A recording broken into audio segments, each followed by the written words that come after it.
नमस्कार। आज मन किया कि आपसे बात करूं बेटियों के बारे में, कन्याओं के बारे में और भ्रूण हत्या। तो हमारा देश भारत देश एक धार्मिक देश है जहां सबसे पहले एक प्रवचन आता है कि माँ, बहन, बेटियां, इनकी इज्जत करो। और दूसरा, इसका सिक्के का दूसरा पहलू, जहां भी कोई घर में या बाहर सड़कों पे गाली बकेगा तो सबसे पहले माँ और बहन को ही याद करेगा। ये वितकरा, इसको कैसे आप दूर करेंगे? ये वितकरा दूर करने के लिए मित्रों एक चीज बहुत जरूरी है कि बच्चे, जब हम 8वीं क्लास से छोटे तक हम लोग खेलते रहे हैं, कभी हम लोगों ने नहीं देखा हमारे साथ कौन सी लड़की खेल रही है, कैसे कपड़े पहने हैं, कितना टाइम हो रहा है। ना कभी माँ बाप रोकते थे। क्यों? क्योंकि मन में कोई ऐसी गंदगी तब थी ही नहीं।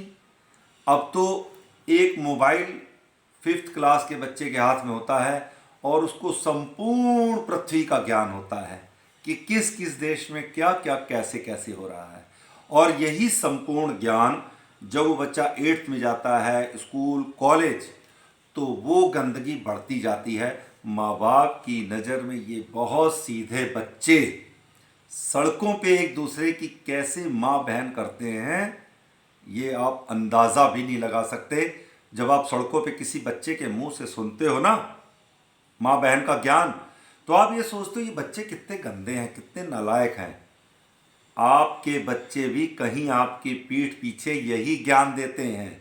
आप सोचते हो मेरा बेटा बहुत सीधा है। ऐसा नहीं है। माहौल ऐसा हो चुका है कि आज किसी बहन और किसी बेटी की इज्जत बचाने के लिए बहुत ही प्रयत्न करने पड़ेंगे। माहौल ऐसा बनाया जाएगा, इसको हम अपने घर से शुरू कर सकेंगे। कोई सरकारें इसमें नहीं कर पाएंगी। वो एक वुमेंस डे का सिर्फ ठप्पा लगा होता है। तो क्या बच्चे ही जिम्मेदार हैं? क्या मोबाइल ही जिम्मेदार है? नहीं नहीं, ये तो बहुत पुरानी बात है। जब छोटी छोटी बेटियों को हम कोख में ही मारने की प्रथा जब हमने शुरू की थी, ये तब से हम माँ बहन की इज्जत ऐसे ही करते हैं। तो जैसे आपने मित्रों, अगर कोख में ना मारी जाए बेटी और भ्रूण हत्या ना हो तो हॉस्पिटल वाले क्यों लिख के लगाएं? यहाँ लिंग की जांच नहीं होती, इसीलिए लिख के लगाते हैं कि अगर किसी को करानी हो तो पिछले दरवाजे से थोड़ा पैसा ज़्यादा लगेगा। तो कोख में, ये बताइए कि कोख में बेटियां ही क्यों मारी जाती हैं? बेटों को क्यों नहीं खत्म करते हम? बेटियों को ही क्यों सड़कों पे लोग फेंक जाते हैं? इसी भारत देश में फेंकते हैं ना। सड़कों पे हमेशा बेटियां ही मिलती हैं, नवजात।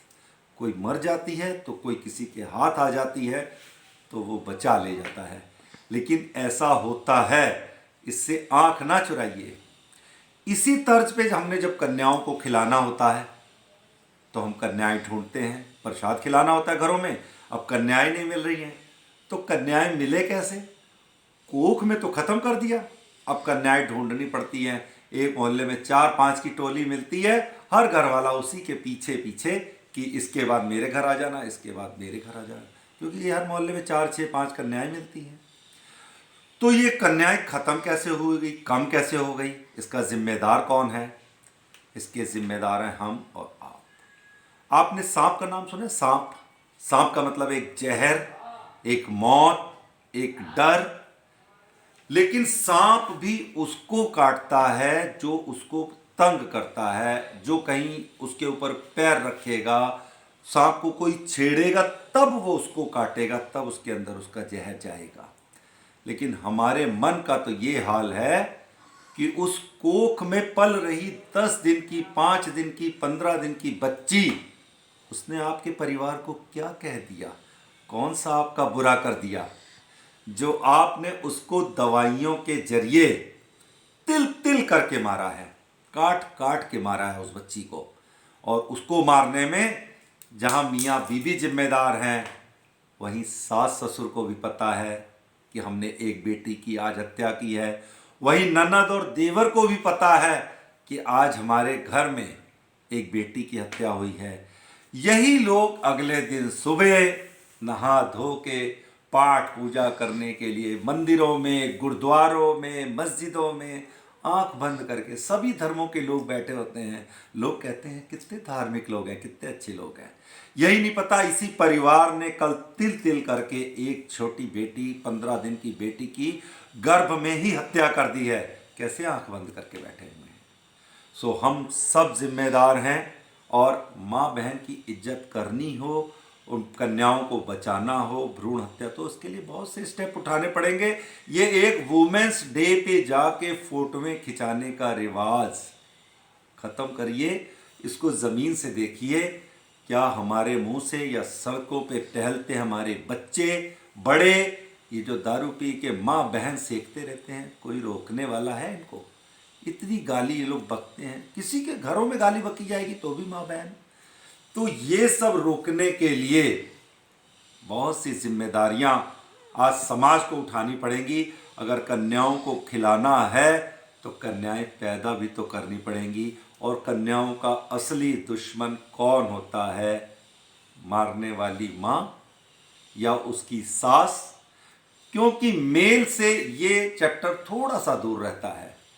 मेन तो जिस पंडित जी को, जिस ज्ञानी जी गुरुद्वारे के, जिनकी अपनी 3 लड़कियां हैं, उसको जब सासू माँ जाके कहती है ये 100 रुपया लीजिए और भगवान से कहिए मेरे घर बेटा ही हो, बेटा ही हो।